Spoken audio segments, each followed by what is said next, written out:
My name is Rulon Jeffs, and my father is Rulon Jeffs. Rulon Jeffs is the FLDS leader and prophet. He is considered next to God in our religion. My father has around 80 wives, and he has 53 kids. The FLDS is a religion denounced by the modern-day Mormons for their practice of polygamy and very fundamentalist beliefs. But it actually goes much deeper than just polygamy. It's actually even been proven to include the sales and exchange of minors. Maybe not always for money, but definitely for status. And this religion forces 9 and 10-year-olds to marry their own uncles, their own blood relatives. Truthfully, it's a religion that views women as nothing more than a piece of property. And that's what we're going to be talking about today. We're going to dive not only into the history of the FLDS, but we also are going to talk about the leader, Rulon Jeffs' downfall, and even go into the newest scandal that's taking place right now within the barriers of the FLDS community. It is going to be a very interesting video. I personally have been so fascinated with the FLDS religion and all of these things since I even found out about it. I think actually when I was watching Big Love, if you remember that series. There's just something very fascinating and, in my opinion, don't come for me, very cult-like about this, which also always intrigues my mind. So we're unraveling everything. We're going into the latest updates of what's been happening in this religion or belief system, whatever you personally want to call it. We're going to talk about all of it. It's not going to be comfy, guys. It's going to be uncomfy, but I know we're friends here. We're going to hang out. We're going to talk about it, and I can be real with you. So, my name is Elise, guys, and let's dive right into the craziness.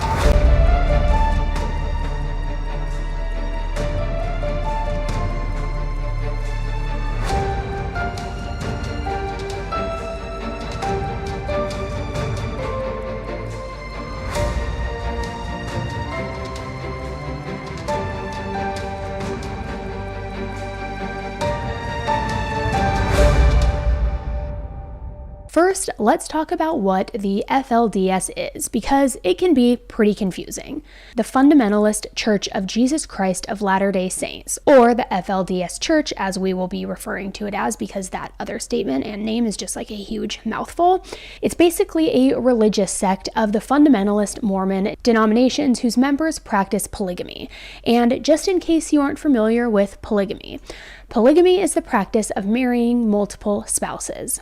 Usually, in most cases, it's when a man is married to multiple women at once, which you've probably heard of the show Sister Wives. It's the same kind of concept. However, in rare cases, there are some families where the women are married to multiple men as well. And TLC did a show on this called Brother Husbands, I believe it was called, and it's pretty wild, just look it up. But the FLDS emerged in the early 20th century, when its founding members were excommunicated from the Church of Latter-day Saints. Now, the LDS Church is not to be confused with the FLDS Church, two separate things, largely because of their refusal to abandon the practice of plural marriage after it was denounced by the church in 1904. Polygamy is in fact illegal in the United States, and it is not a protected American right. However, it is almost never prosecuted because it is so hard to prove, and officials do not necessarily want to disrupt family units, which personally I don't agree with, because a lot of the time in these family units, quote unquote, there is grooming happening, there is, assaults happening, and it just can get really, really dark and ugly. The FLDS are taught that they are the one and only true people of God on earth, and that being part of the FLDS means that you have the highest degree of salvation. They are taught that God's picture of earth is for a man to have multiple wives, and in order to reach the highest degree of the celestial kingdom, you must have at least 3 wives. If you did reach this top tier, then in the afterlife, you would basically become a god yourself. But one thing that was never taught is what women would become, other than just a wife. And that's what we're going to learn throughout this video, that in this religion, women are seen as nothing more than a piece of property, a possession, if you will. This community is known to take place in 2 neighboring towns, Colorado City, Arizona, and Hilldale, Utah. It is widely known as the Short Creek community. These two places border each other and really are one of the most unwelcoming places in the country. This community is historically known for its practice of polygamy.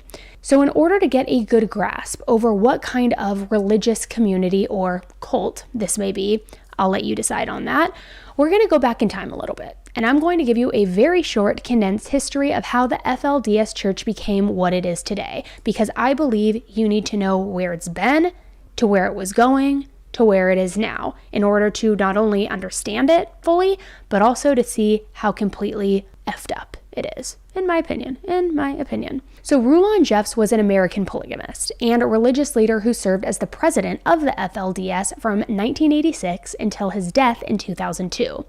Rulon was born in Salt Lake City, Utah, on December 6, 1909. He was not introduced to the teachings of Mormon fundamentalism until September 25, 1938, when his father presented him with a copy of Joseph W. Musser's Truth magazine.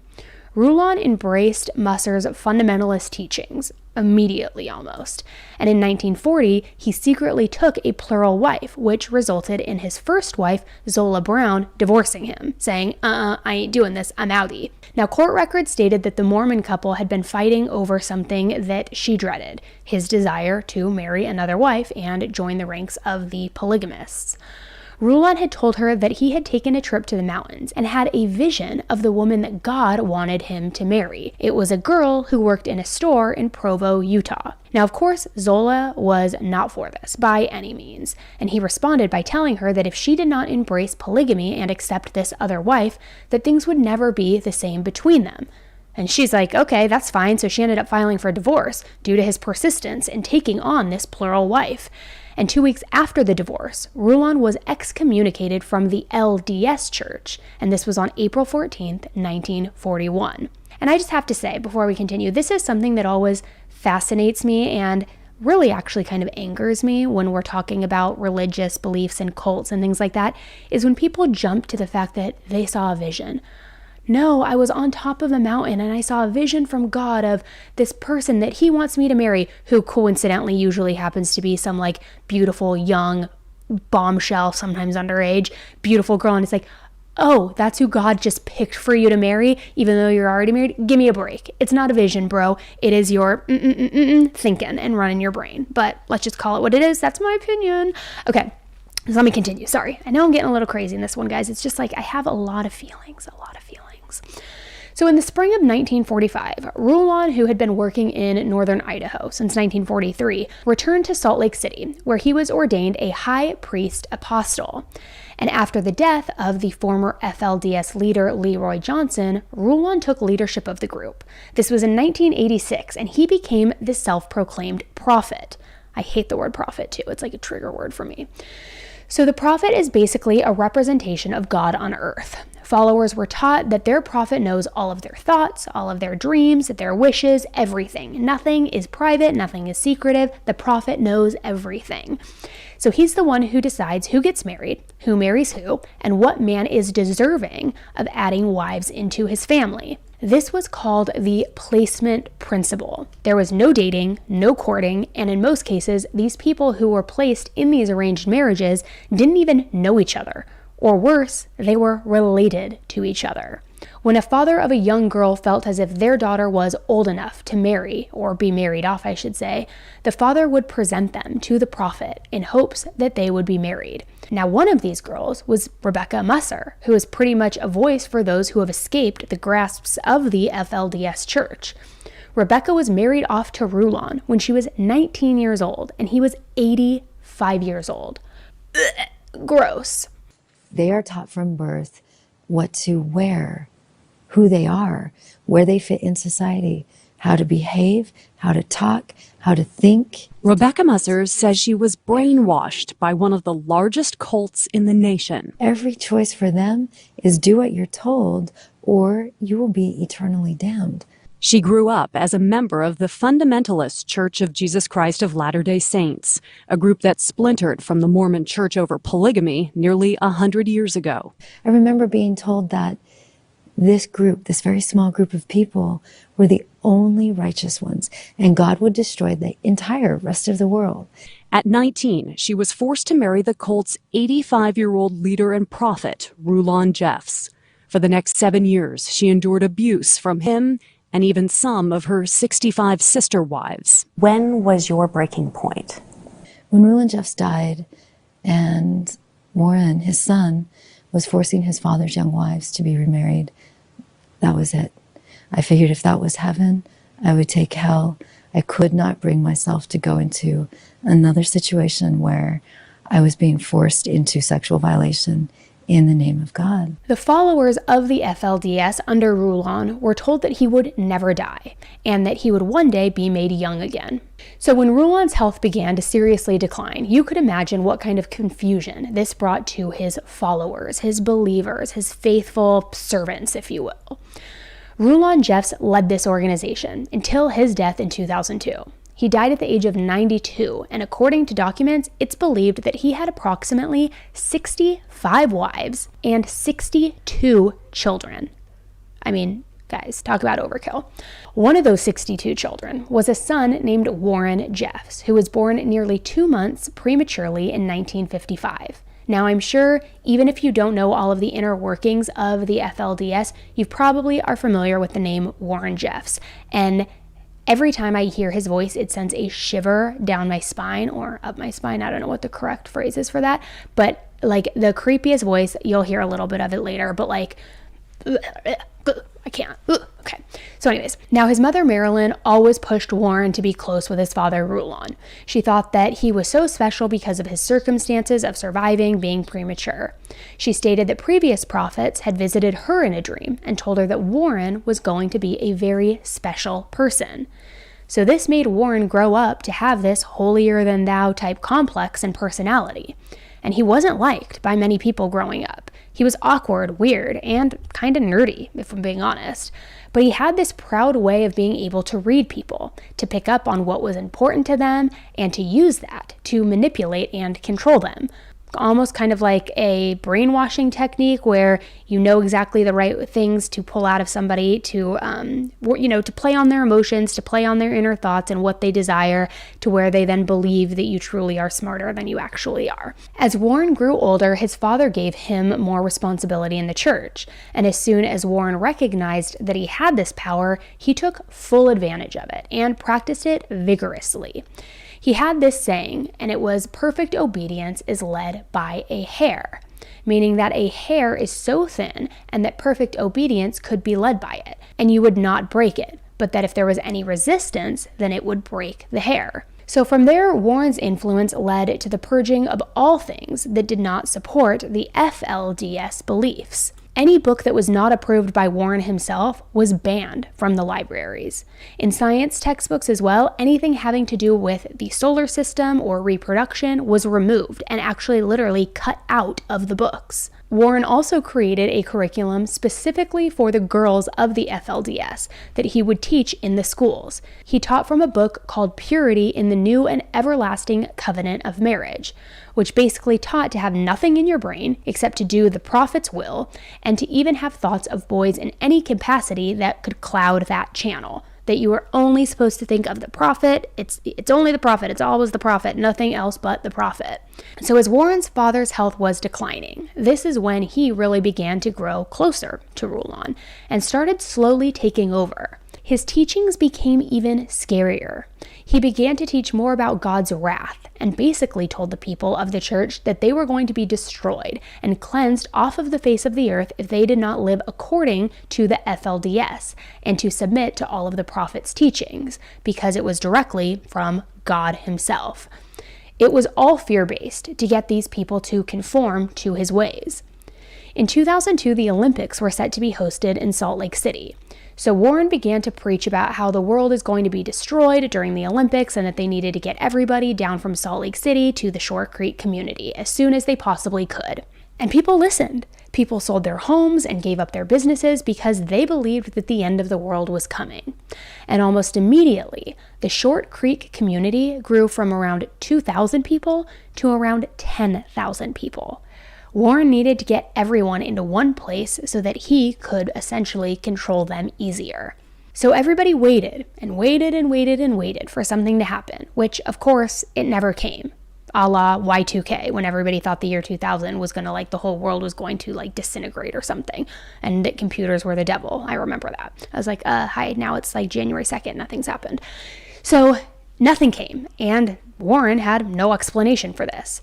He told the people that it was just a test, and that God had granted them a little more time, and the time was granted so that they could become more righteous, meaning that they needed to be more perfect and more obedient. In 2002, after Rulon died, Warrens fully took over. And everybody was very confused by the death, because they were always taught that he would never die, that he was going to become young again. They were taught that he was supposed to be the last prophet, the one to bring them into the millennium. So people were scared. They didn't know what was supposed to happen now. And what were his 65 wives now supposed to do? And all of his children.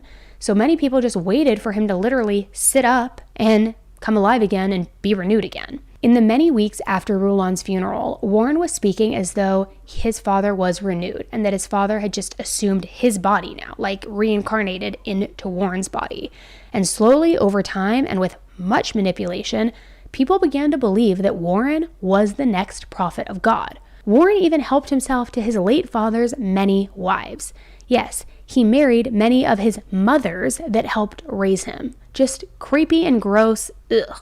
There were many horrible things that Rulon Jeffs did during his reign. He manipulated his loyal followers' beliefs and turned it all into money, power, and sex, even preaching that whatever the Lord commands through his prophet is right, even if it seems wrong to our traditions. So things began to change even more. Rules were becoming more stricter, work was becoming much more harsh, no movies or television was ever allowed, and everyone had to sign their property over to the church, and everybody had to turn in all of their guns. But most of the laws and rules were directed only toward the women. Before Warren, women could dress however they pleased, as long as they were covered and not dressed super exposed, but now they weren't allowed to wear any denim, any pants, or anything red. Then he implemented that they all had to wear long undergarments from the wrist to the bottom of their feet, almost like a full catsuit, if you will. And I'm sure you have seen certain examples of this on certain television shows or news networks when there are raids happening of these communities where the women are, in these huge overly bloussoned peasant dresses all the way down to their ankle, their long sleeves, they have the braid in their hair, they're covered literally head to toe. Very similar to that. Now, Warren first came onto investigators' radar after discovering that hundreds of teenage young boys were being kicked out of the FLDS community, leaving them homeless. These boys were called the Lost Boys. When you are marrying all of these young girls off to these older men, there, of course, is a surplus of boys that, what are you going to do with them? You got to get rid of them. They're not going to marry the young girls because these young girls are getting married to these like decrepit old men who are wearing like geriatric shoes and stuff like that. What are you going to do with these like young studs? Nothing. You got to purge them, right? Because they're stepping on your territory. They're threatening all your weird marriages because clearly a young girl is going to prefer a hot young guy versus an 89-year-old man with like spots and no hair and wrinkles and like who can't even move. But I'm not trying to be like ageism here, guys. I'm just like keeping it real. So they had to get rid of all these young guys because they were a threat, obviously. This all happened, and you had the Lost Boys who were essentially homeless. And Warren went on to have many more women. He had a total of 87 wives, with the youngest one being 12 years old. Mary Ann Jessup is known as the youngest wife of Rulon Jeffs. On July 27, 2006, 12-year-old Mary Ann was escorted to the temple by her parents. She hadn't even had her first menstrual cycle yet. There, she was sealed for time and all eternity to Rulon Jeffs. During the wedding ceremony, they were expected to consummate the marriage, where Warren truly assaulted Mary Ann while many of his other wives watched. Warren has approximately 60 children. Rachel Jeffs was known to be the favorite child of Warren, but she was the favorite for all of the wrong reasons. In 2004, Brent Jeffs, Warren's nephew, filed a lawsuit against his uncle for repeatedly assaulting him with objects, if you get what I'm saying, in the 1980s. Brent stated that he kept the situation a secret for so long because of the amount of shame and guilt that he felt. But after so many years of nightmares, he could no longer keep it inside, and he needed to do something about it. When he told his family about that abuse, he was shocked to hear that his brothers said the same thing happened to them as well. In June of 2005, Warren was charged in Arizona with assault on a minor and conspiracy to commit sexual misconduct, again, of a minor. In July, the Arizona Attorney General's office released wanted posters rewarding $10,000 seeking information leading to the arrest of Rulon Jeffs. In April of 2006, a warrant for Warren's arrest was issued in Utah for felony charges for accomplice of rape of a teenage girl between the ages of 14 and 18 years old. At this point, due to the multiple charges being filed in multiple states, the FBI got involved, and they put this false prophet wannabe on their FBI 10 Most Wanted list and offered a $60,000 reward, which was soon raised to $100,000. However, Warren continued to arrange his child bride marriages up until his arrest in 2006. On August 26th, he was pulled over in Nevada due to an improperly displayed temporary license plate, where he was arrested and taken into custody on his warrants. Warren was extradited back to Utah, and in January of 2007, he tried to take his own life through hanging, but was found in time and survived. His trial lasted 2 weeks and included testimony from many of his victims and former FLDS members. The defense, of course, argued that this was a case of religious persecution and claimed that Warren was being judged for his belief and practice of polygamy, which, yeah, dude, that's exactly what you're being judged for, because polygamy is illegal and you're marrying children and you're sexual with these children and attacking and assaulting these children. Like, I can't with the religious card always being played to try to get the sympathy or the defense. I hate it. So Rulon Jeffs was, of course, found guilty, no surprise, and in September of 2007, he was sentenced to 10 years to life in prison. Warren was also scheduled to be tried in Arizona. He had entered a not guilty plea on February 27, 2008, to the sex charges stemming from the arranged marriages of 3 teenage girls to older men. On June 9, 2010, a state judge dismissed all charges with prejudice. The Arizona victims no longer wanted to testify, and Warren had already spent almost 2 years in jail awaiting trial, more time than he would have received had he been convicted. So combined with the pending charges against Warren in Texas, they concluded that it would be impractical and unnecessary to try him in Arizona. But as all of this was happening, the FLDS community hadn't shut down, not by a stretch. The FLDS organization purchased a 1,700-acre ranch in El Dorado, Texas. On the property, they built a temple, a 29,000-square-foot home for Warren, a meeting house, and other homes on this land. An estimated 500 to 700 people moved there from the Short Creek community. This property was named the Yearning for Zion Ranch, also known as the YZR. In March of 2008, a domestic hotline received a call from a female at the YZR who claimed that she was 16 years old and was the victim of sexual and physical assault.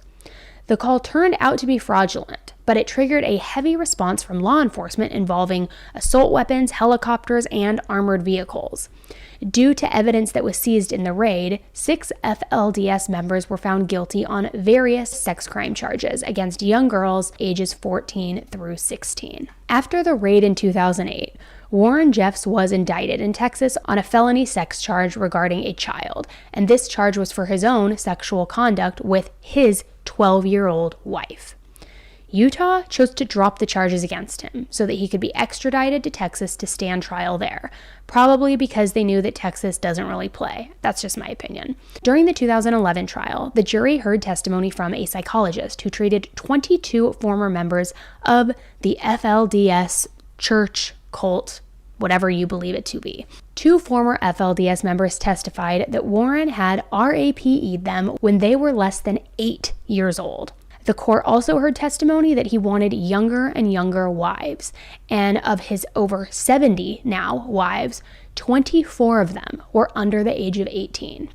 And I just want to say, this is all of the documented accounts that we know of. Imagine what this monster has done that is not documented and that nobody has seen. This is only the stuff that is black and white documented. That is scary, scary stuff. On August 9th, 2011, Warren was convicted in Texas of the 2 counts against the child and sentenced to life in prison. He will be eligible for parole on July 22nd, 2038. However, Warren still runs this cult from behind prison walls, the best that he can. But from 2006 on, there was no real guidance in Short Creek. There were no new marriages, and in 2010, Warren told them from prison that they should all be practicing abstinence, even the ones who are married, because, if he's not getting any, then neither is anybody else, I suppose. I guess that must be the mentality. No new marriages, no more having sex. Even if you're married, don't have sex, which, let's just be honest, a lot of married people don't have sex as it is. I know I'm going to get canceled for saying that probably, but it's true. Okay, so anyways, so he tells everybody, you need to practice abstinence, no more marriages, no more canoodling, nothing. And for the most part, everyone obeyed. They listened to him, even though he was in prison giving these directives. After 2010, Warren began to communicate outside of the prison less, which brought on a sort of emptiness to the people of Short Creek in that community. And now this brings us to Samuel Bateman, the man who was more than eager to fill this void and to step into his place. 46-year-old Samuel Bateman was raised in the FLDS faith in that Short Creek community. He came from an extremely unpopular family in the community, and to be honest, this guy grew up to be the biggest loser of them all. Honestly, just a sorry piece of crap with small man syndrome, honestly. And you're gonna see why in a second. In 1999, something happened in Samuel's life that would change his personality and really dictate his future path from here on out. A group of young people from Short Creek were heading to another polygamist community in northern Canada known as Bountiful, British Columbia. 4 men in their late teens and early 20s, one of these men being Samuel, were escorting 2 teenage girls to this location, 14-year-old Victoria Cook and 15-year-old Jamie Cook. These girls were both sisters who had been caught acting out and sneaking out of their houses to meet with boys, which, as we know in the FLDS community, is extremely forbidden. The then prophet, Rulon Jeffs, had been meeting with their parents, and it was his decision to send Jamie and her sister to a man named Winston Blackmore. This person was the leader of the community up north. And by the way, this guy had over 150 children and 27 wives, also many of whom were underage. It was Rulon's opinion that spending time with Winston would set the Cook sisters straight and remind them of the proper way to honor God. He also thought that they would make good wives for some of the men up there. So as they were driving through the night through Montana, the driver either fell asleep or hit black ice, unclear. But all Victoria remembers is being abruptly woken up when the Suburban that they were in rolled. All of the passengers were ejected from the vehicle, and Victoria remembered seeing Samuel lying nearby wailing and moaning in pain. Everyone was airlifted to a nearby hospital, and out of all of the passengers, Samuel and Victoria were the most injured. Samuel reportedly suffered from a brain injury, and those that knew him reported that this is when a flip just kind of switched in him. He was apparently never the same again, and his personality totally changed. He became even more strict and devout in his religious beliefs. Samuel struggled throughout his life. He made excuses for himself constantly. He never really valued up to anything at all. He was honestly just kind of like a total loser. In 2019, Samuel was financially struggling as well because he apparently was not good at his job as an insurance salesman, and he wasn't making any money. He and a group of other FLDS members traveled to Nebraska to find work, and while in Nebraska, something came up about how no one has had any direct instructions from Rulon Jeffs since 2010. It's been 9 years now. So they started questioning things and theorizing off of each other. So they all decided to pray directly to the Heavenly Father, hoping for some answers as to what was to come next and what to do next. Samuel came back and he informed the others that he had received a vision, another vision on a mountaintop. And this vision that he says he had was that Rulon Jeffs had not been in touch with them because he had died while he was in prison. Samuel also added that he had gotten instructions from the Heavenly Father that he was supposed to be the new prophet. which, by the way, Rulon Jeffs is most definitely not dead. He is very much alive, and he's actually even denounced Samuel as a prophet. But keep in mind that a lot of these people don't have access to the internet. They don't have the resources to be able to look up this information themselves and validate it. So they pretty much just believed anyone who says that they've had a vision from Heavenly Father, because who are they to question God? The other members were convinced, and they followed Samuel back to the Short Creek community in 2021, where he basically just assumed power. And like I said, no one is going to question God in this community, so they all just took to it. Samuel immediately became obsessed with accumulating money and material things, even though he didn't have a job. He also became obsessed with getting wives. He made all of his male followers go out to work and give him a percentage of their earnings, while also giving them some of their wives and even their daughters, this exchange of sorts. A former follower of this fake prophet, named Moroni Johnson, told the Daily Mail how the 46-year-old took advantage of the deep-seated fundamentalist Mormon faith and controlled him with a toxic mix of physical, mental, and even sexual targeted assaults. So devoted to his faith, Moroni allowed Samuel to marry several of his wives and most of his daughters. He also funded his lavish lifestyle, which included 2 homes in Colorado City and multiple Bentleys, the car, money, money, money. He took part in the most humiliating rituals that were demanded by Samuel as well. On one occasion, he was even made to have sex with one of his wives in front of their daughter in order to show them, the daughters, how to please Samuel. Sick, sick, sick. In May of 2020, the wife of Moroni claimed that Samuel came into their home and took several of their daughters, including the youngest, who was just 9 years old. This wife also believes that Samuel RAPE'd her 9-year-old daughter because the older daughters communicated to her that the younger daughter had been wetting the bed. They also stated that by her wetting the bed, it disgusted and enraged Samuel, especially when the urine would get on him while they were sleeping, which, why are you sleeping in the same bed as a 9-year-old? You creep, creep, creep. It was said that Moroni was in anguish and extreme stress about having to give his youngest daughter to Samuel, but despite that, he still remained an obedient follower. He made a statement later saying, "We were taught perfect obedience procedures, perfect faith. If there is a supreme being, wouldn't you want to meet him?" He, meaning Samuel, preyed on our devotion to Scripture.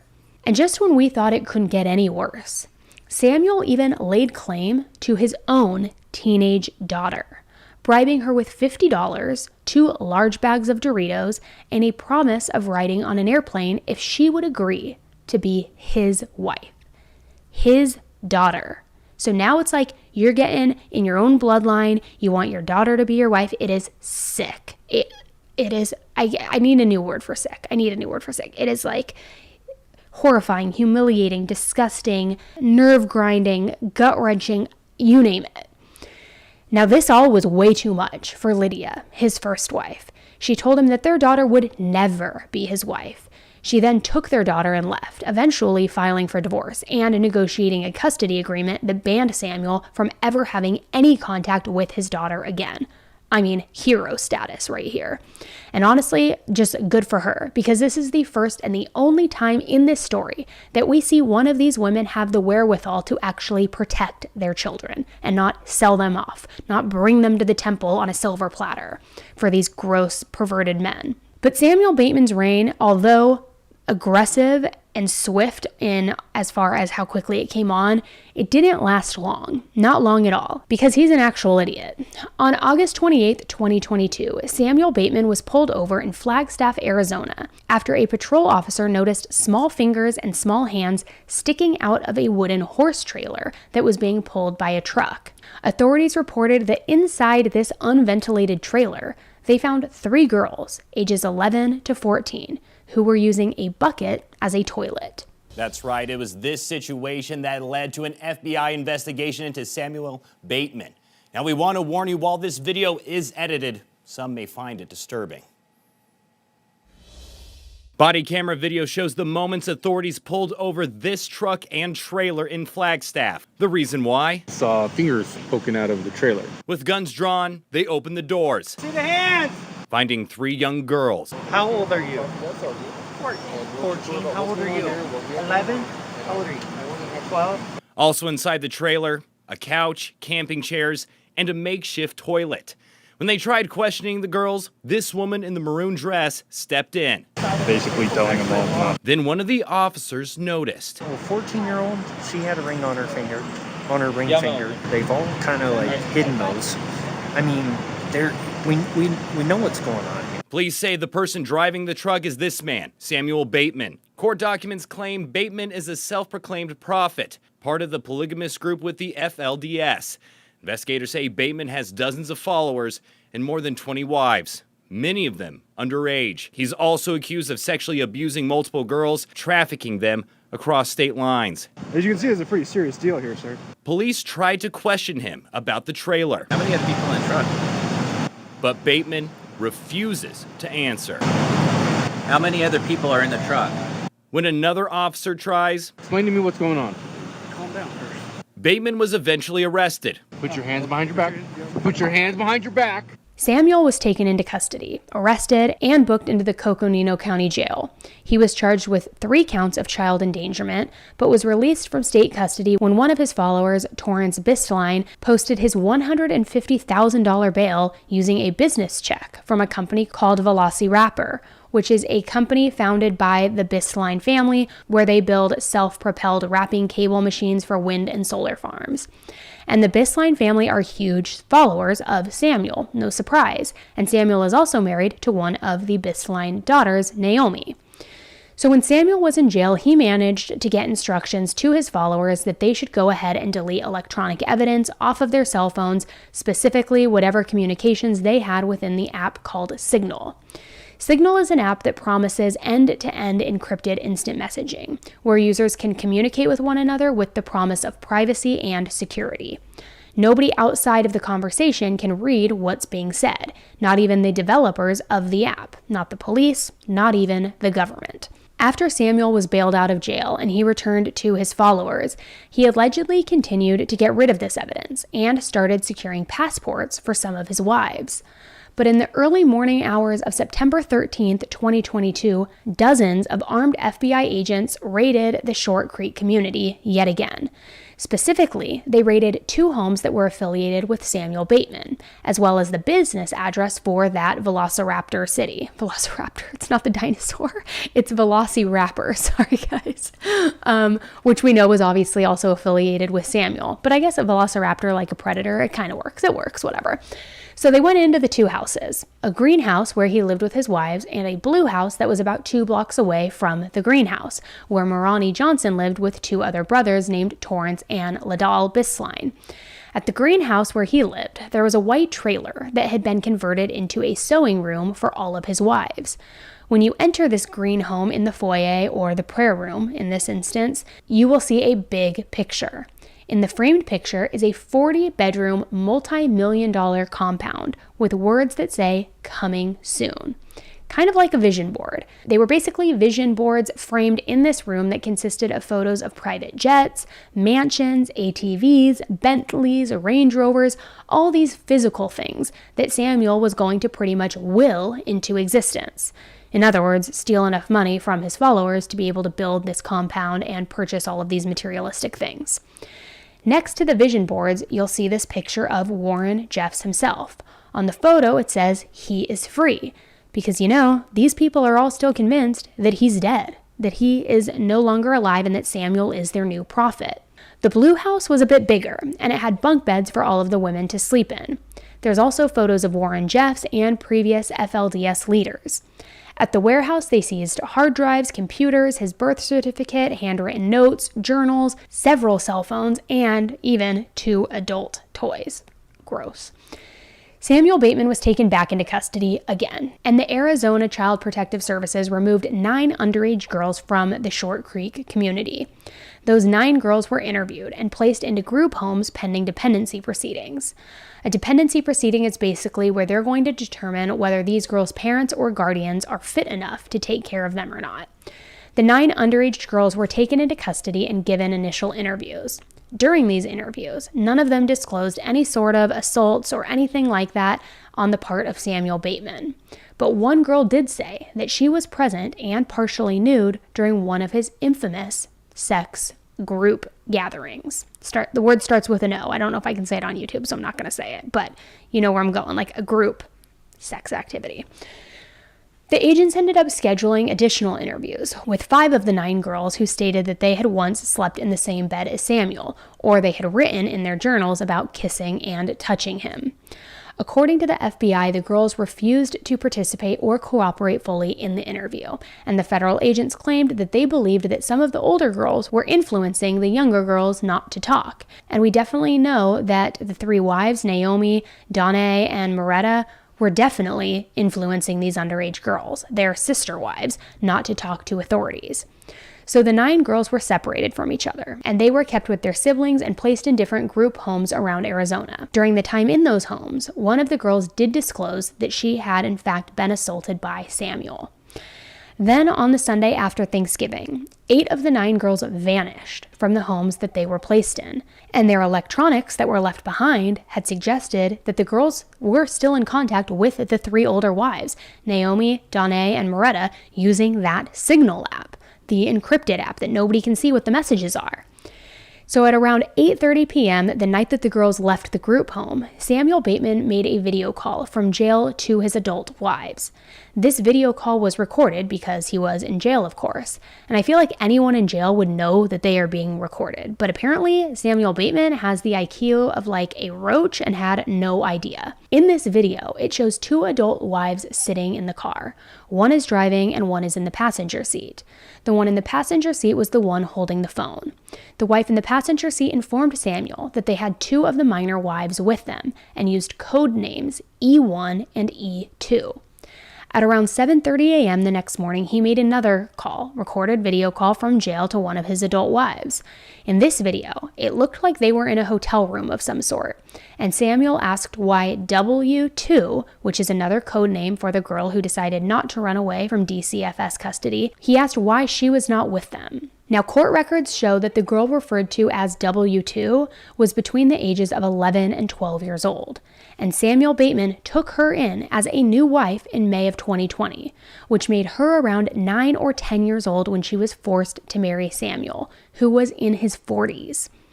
The wife informed Samuel that W2 was the only wife who had not left with them, but that they tried to get her to leave. So during this call, the camera panned from the 2 adult wives to the 8 underage girls. Samuel then asked the question, "Are you in our state?" Which one of the adult wives replied, "No, the mothers are in Arizona and heading to New Mexico with the babies." The FBI eventually learned that a credit card, which belonged to the cousin of one of the wives, had been used to rent an Airbnb. So on November 28th, an emergency disclosure request was made to the Airbnb company, and the request was basically asking for the address of the house that the credit card number was used to book the house and any other houses booked with that same credit card or the cousin's name. By November 30th, Airbnb provided law enforcement with an address in Spokane, Washington. This house was reserved from November 29th to December 2nd. So on December 1st, a sergeant with the Spokane County Sheriff's Department knocked on the door to the Airbnb, but nobody answered. His backup witnessed the occupants of the house attempting to leave in a vehicle, with the driver identified as Moretta, one of Samuel's wives. The police pulled over the vehicle, and all 8 of Samuel Bateman's underage wives were in the car and recovered. The 3 wives, Naomi, Donna, and Moretta, were all arrested and charged of kidnapping and impeding a foreseeable prosecution. The 3 of them are now awaiting a federal trial, where they are facing 20 years to life in prison, which rightfully so. Naomi Bisline is actually relieved that she is away from it all, and stated that she doesn't want any contact with anybody involved in the FLDS. She's currently awaiting her next court appearance. Her lawyer put out a statement saying this: "She's beginning to understand how victimized she was. She's realizing that she has loving family members independent of the cult that are out there to support her, and she was, for the most part, cut off from all of that. She was denied release at her last hearing and remains behind bars despite the judge's acknowledgement of the fact that she has been victimized." Meanwhile, the lawyer for Donna echoed what Naomi's lawyer said about victimization, and added, "She has been catapulted into a world foreign to her, and her incarceration is compounding the trauma that she's already endured in her young life. Danae is experiencing unimaginable agony being separated from her child. This is also the first time she has been separated from her mother, sister, and other close family members." Moretta still remains in custody in Spokane, Washington, where she awaits extradition, and there have been no statements made by her. Samuel Bateman faces charges of assault relating to children and federal charges of tampering with evidence.